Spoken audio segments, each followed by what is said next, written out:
कटिया कहीं से हिली लहंगा में पानी जाता सिली कटिया कहीं से हिली।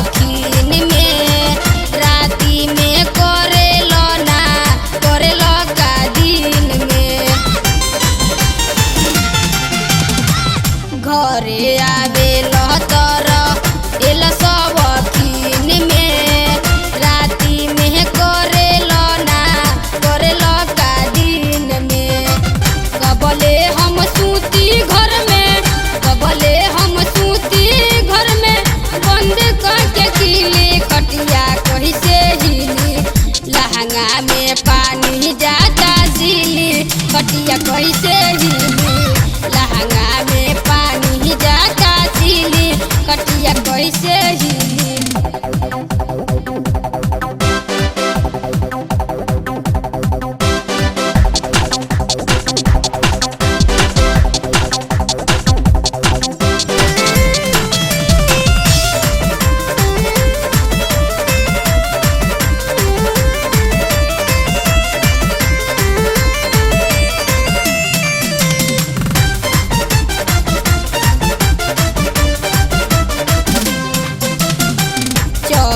जवानी हमार रोजे पपाता सोरहो सिंगार हमार सेजी पर मुरझाता